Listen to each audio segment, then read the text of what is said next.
I was talking about Catherine's experience in Vancouver, and where everything inside of her went quiet and there was no discernment of anything. In fact, her central core, her physical, emotional, mental being was put in absolute neutral so that she could,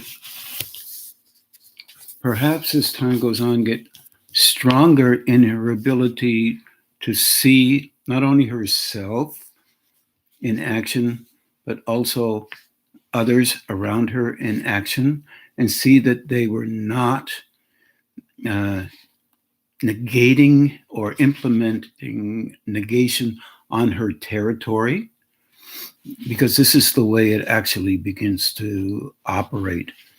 You begin to notice that people are being themselves and they're not. It is not either for you or against you, nothing like that. Even though it's a hard one to swallow, but I'm getting a little bit away from the importance of this because it's an aspect of moving through the personality structure, allowing a link with another state to begin to occur in spite of the personality's need, and there is such a need to help itself to survive uh, due to any displacements of the core resemblances of the fortress that's built around us, that personality, emotional, dispositional reflex reactions that we naturally have. It means that there can be a further movement, an opening into an understanding slightly different than what was developed through the natural development of a personality. That means, in this case, Catherine's. No negation on Catherine's personality. If anything, there's an augmentation that occurs that broadens out this capacity to begin to notice beyond the importance of maintaining how another person, or a person, in this case, Catherine, saw things in her life. She's very gracious in allowing us into this particular experience with her. As I say, some have had this and found it very disconcerting because the personality is, in some ways, you could call it diminished. Not really. It's just moved into neutral so something else can occur. Usually, under these conditions, it's a matter of shifting energy or shifting transmission, the capacity to engage externally and internally with oneself differently than what one could before, because it was most of our personalities are reified, very stiff in how we function. Unknown to us most of the time as well. And no negation is involved with this concept whatsoever. It's just a movement. So you can begin to understand very much the need for us to recognize when there has been a little bump up in our individual growth, that we have to attempt to search to survive those bump ups and make sense of them so that our rationale can of what occurred can be sequenced with or fused with what we already thought we knew before. This does not elevate, does not put down the personality, but it helps us to understand that the personality is a viewing screen as well as a survival form. Now, the viewing screen has to be augmented, has to be thinned, has to be broadened so that you can see things in the screen from a place within yourself that it doesn't have an attachment to the screen. What the heck does that mean? What it really means is you pull away somewhat, you take a look, and you realize this is how things are, and you normally do things this way. And you realize then again that you're watching this occur, and it's okay if you watch it, and you're neither elevating it or putting it down. You're just noticing that you now can watch a bit better than you could before. We all think that we can watch really well. It's not real. It's a fantasy. It is a fiction that allows us to be okay with ourselves. And it's like a little added ingredient to grease the wheel of life. No negativity at all. Just we're slowly becoming more consciously aware. So that link will not fully close. That occurrence will not fully close. There's a little bit still of an opening there, and every time something of any ilk of this kind happens, it stretches and shifts a little gap inside ourselves so that we can broaden out our take on the world.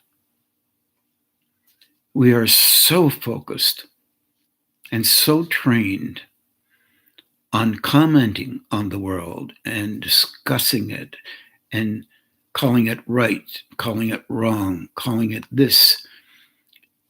It perpetuates the need to be sturdy in our resolve about how valued we are. This is not necessarily negative, but as you can see, it intensifies a relationship with how right you are, wrong you are, good you are, bad you are, as opposed to allowing yourself to see beyond those categories and realizing that there is a recognition that is noted by higher states in relationship to us individually living, that is not commensurate with being absolutely in agreement with how we normally are, or what we believe we should be idealistically. We're growing beings filled with hopes, wishes, desires. Yes, fine, true, absolutely. But also wanting to be helpful in our own way, wanting to be more important than the other guy. That gives us the right to feel exemplary in some way. We lose that student orientation where we begin to realize slowly that there is no end in growing. The end game is continual growth. In the old traditions, they used to say the end game is being on the path, which meant it's not about you. It's about you and your growing. It doesn't elevate you. It indicates you're willing to be on the path. You also have a will to tell others about what the path should be. God, teachers do that all the time. And they do it to the best of their ability. But they're still growing. Cannot lose sight of every time we learn something, we are preparing for learning something beyond what we know. That is a reality that relates directly to the occurrence that occurred with Catherine. It is why we grow slowly, because it scares us to be in a position of not knowing and not being able to use the aspects of our personality that protect us from feeling too vulnerable. Catherine, I hope this helps a little bit. If if you have other questions about it, don't hesitate. And any one of the other folks that we talked to about, please don't hesitate. Carol and I am so sorry. Jen.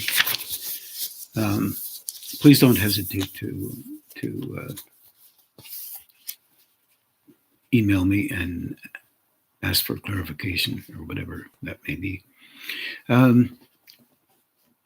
If you want, from here on in, we're going to try and, if we don't succeed, we're going to try and meditate for at least a half an hour after every Thursday night's talk.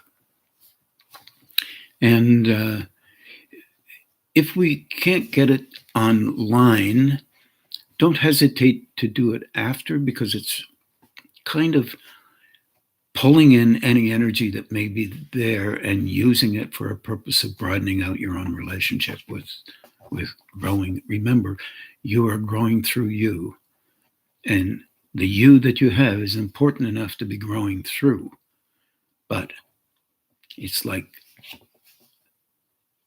letting go a little bit. So some of the ways of engaging that are still in process of developing, I'm saying it kindly for myself at least, continue to be in process. Reassure yourselves. Be okay with you and continue. Very key thing. Vital, in fact. I wish you all well, especially in these times. And do what you can. Take care. See you next Thursday.